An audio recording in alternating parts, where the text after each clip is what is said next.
Hello, buddy. Welcome back to the Tin Man's Corner channel. I'm your host, Jeffrey Tin Man Taylor, and today we're back in my office again so I can react to another Chillin' Scares video for you. And the title of this one I'll be reacting to is 3 Horrifying True Snapchat Snap Map Horror Stories.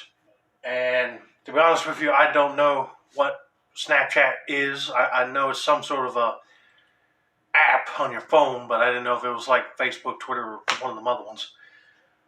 Well, hold on, strike that. I heard of it, but I never used it.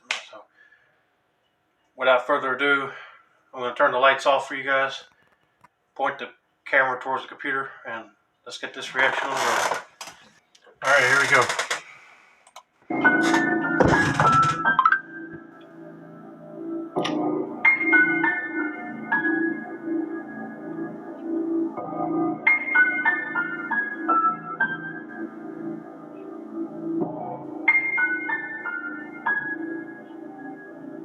This happened back in 2016, during that sort of killer clown phase. Oh. I don't know if you guys remember that, but if you were in the US during that time, there's a good chance you know what I'm talking about. I hope, knock on wood, they don't start that mess up again either, because I mentioned it in several other videos, but people dressing up as clowns to scare people is not good. I mean, some of them might end up getting shot or beaten up, and then, they ruin business for the professional clowns, which I really hate that. But anyway, let's get back to the video. Basically, in 2016, a sick trend where people would dress up as clowns and scare people became insanely popular. It had a lot of people scared, and rightfully so, as some scary stories came from the whole ordeal. But if I'm being honest, it never really bothered me, at least at the time. Now, I think it's important to note that I had just recently moved, and because of that, I started going to a new high school. Word must have got out about my Snapchat username, as I had a ton of new people from the school adding me. I had given my username to a few people, so I didn't think it was that weird. I simply added everyone back that added me. I checked, and most of them showed up on the Snap map nearby to my high school, so it wasn't like I was adding back complete strangers. I remember it was Friday. I had just gotten back from school, and it was 8 p.m. The reason I'd stayed so late was because the school had volleyball tryouts that same night, and back then I was really into that sort of thing. I remember when I got home, I got something to eat when my cousin texted me, asking if she could come over. I of course said yeah, since after all it was a Friday, and around an hour later we were sitting in the living room watching Netflix. At some point, Sounds fun. I don't remember exactly when, I jokingly told my cousin to look out the window just behind her. A little weird, I know, but we always used to mess with each other and try to scare the other person. Though, this time, when she looked over her shoulder, she didn't look back right away. She replied, saying she thought she actually saw someone. Not thinking anything of it, I just figured she was trying to scare me back, and pretty much forgot about it. That was until about an hour later, when out of nowhere my dog jumped up, ran to the front door, and started barking aggressively. My cousin and I both looked at each other. Something to be noted is my dog is insanely quiet, out there, only barking when he feels threatened. It actually startled me, as I hadn't even heard him bark for months. I thought it might have been possible that he heard a noise from the TV or something, but the movie we were watching had ended like 30 minutes ago, and we were both just sitting in silence on our phones. Keep in mind, at this point it was around midnight. Finally, around 1 a.m., my cousin and I decided to go upstairs and start getting ready to go to sleep. I still remember this moment perfectly to this day. I was laying down, on my phone checking Snapchat, when I decided to open the Snap map. And that's when I saw it. According to the map, 4 other people were at my location, as in close enough to where Snapchat groups your Bitmojis together. Oh, One of crap. them was my cousin, but the other 3 were random Bitmojis I'd never seen before. I started thinking of all the possibilities of who would be this close to me.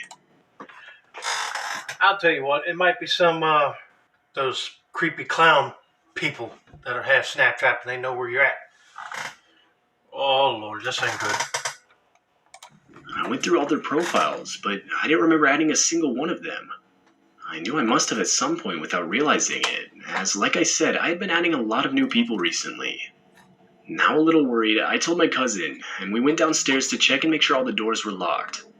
Something that should be mentioned is it had been snowing for a better part of the day, and as we checked the doors, we couldn't help but notice fresh footprints signifying people had been walking around the property. Yep, that ain't good. There were even some in the backyard, which was gated, meaning whoever it was had to have jumped the fence. We were genuinely worried now. When I checked the snap map, it said the three guys' locations were last seen an hour ago. And an hour ago was when my dog started viciously barking at the front door for no reason. The more I thought about everything, the more it seemed to connect, but there was really nothing we could do, as we already searched the whole house and locked all the doors. My cousin and I were the only ones supposed to be home this night, and we didn't want to call the police, as we didn't even know if we were in any true danger. And that was when I remembered the house actually did have multiple cameras around the property, and I figured we could check those. The reason I only remembered just then was because, like I said, we had only just recently moved into the house, and our last house was pretty old, so we didn't have anything close to cameras. Anyway, we started looking through what the cameras had picked up within the last few hours. Now, when going through the footage, you could actually turn on a setting so that it would only show you the clips where motion was detected. So I selected it, and it started playing clip after clip from cameras that detected motion. Right. Almost all of them just featured tree branches blowing in front of the camera, or normal stuff like that. But eventually, we were shown a clip of some random people we'd never seen before walk up on our property. Oh, they were all dressed head to toe in clown costumes, each carrying a baseball bat in their hands. They're trying to scare you. More clips were shown of the clowns walking around. More times than once, you could see as they cupped their hands against the windows in an attempt to look inside. My cousin and I were both absolutely terrified at this point, and we instantly called the cops. Though we didn't think it'd do much good, as all the clips were about an hour old. When they finally arrived, they asked us a few questions, and looked around the property, verifying that nobody was still lurking around. Of course, at that point they didn't find anyone, and just told us they'd patrol the neighborhood for the rest of the night. We would end up making a report on the clowns for trespassing, and gave the cops as much information as we could, including some of the footage, and even the Snapchat usernames of the profiles that were on our location. I would of course block all the accounts, but made sure to get a ton of screenshots before doing so. I still don't know who those people were, or how they were able to get my Snapchat. This whole ordeal has been very stressful and scary for me, my cousin, and the rest of our family. Yeah, I bet it would be scary. I'm still shaken up by the thought that they could return at any point with worse intentions. Yeah, and they were probably trying to find a way to break in. You never know. Scare the living daylights out of you, rob you or something. You never know what these creepy clown people were intending on doing. All right, so let's get to story number 2.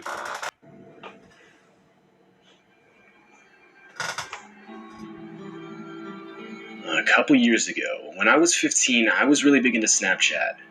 I was kind of obsessed with building my Snap score, so I would add random friends and accept random requests to do so.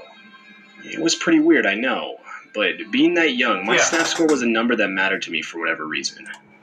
I would rather, send somebody a Snapchat if I know them personally. Like, if they got a Snapchat, like, I want, like, if I'm already friends with them, then it'll be all right. But if it's just total strangers, I don't know if I'll be comfortable with that at all. Now, a lot of my friends from school and I have this group chat. I remember it was a Saturday when one of them mentioned we should go to the mall. A lot of them agreed, and I wanted to as well, but realized I didn't have a ride. So I posted it on my story if anyone was able to pick me up and take me. I was more so expecting someone I knew to respond, like my cousin or something. But I got a Snapchat back from this guy I'd never talked to before. Or at least his Bitmoji was a guy. But either way, I didn't know who it was. It said he was my friend on Snapchat, but we had never had a single conversation, or even shared any pictures back and forth before. He texted me something about how he was bored and had nothing better to do. I remember responding to him, asking if he even lived in the same state. It turns out he did, but the town he said he lived in was at least a 2-hour drive from me. I told him not to worry about it, and I didn't want him to drive 2 hours just to take me to the mall. But he quickly responded saying why not. At this point, the whole conversation felt off to me, but he insisted. I finally ended up agreeing. I told him he could come pick me up, but only if he was willing to send me a picture of himself. I was just trying to be cautious. A couple minutes later, he sent me a snap. I opened it, just to see some 30-year-old guy looking back at me. The guy had on a really dirty hat, smiling at the camera. No. Though, like half of his teeth were missing. No. The caption on the snap said he was on his way.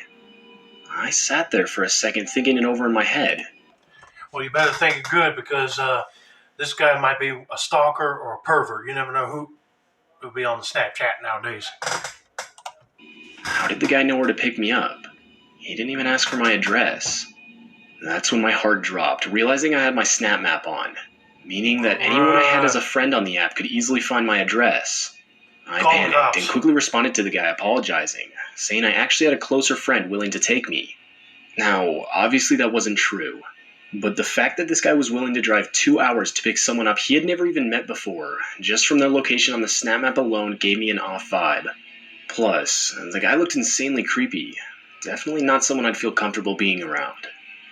The guy opened the snap a couple minutes later, but never responded. As far as I know, he never showed up. Though, I live in a cul-de-sac, and usually we wouldn't get any cars passing by our house. But I swear, for at least the next few days, there was this same black SUV that would constantly drive by. Oh, he found you. Whether that was related or not, I don't know. Though, about a month later, I was on Facebook scrolling through my feed. I passed a news story that had one of those attachments, meaning it was sourced on a different website. I almost always scroll past those things, but I couldn't help but stop for this one. There, on my Facebook feed, I could clearly see a picture of that guy from Snapchat. There was no doubt in my mind it was the same guy. Report him. The headline of the news story read that he was arrested for attempted murder. Oh, shoot. This whole experience makes me think I dodged a major bullet by trusting my gut and not accepting a ride from the guy. Yeah. The whole situation shook me up for a while, and nowadays I try to be a lot smarter and only allow people I trust to see me on the Snap Map. Okay, good. He got arrested. Okay. Yeah, I was saying he kind of sounded like a perv or a stalker or something. I didn't even think about murderer. But, yeah, he probably wanted to lure you into the truck and then kill you right there. Or out of sight of public view, of course. But anyway, let's get to the final story.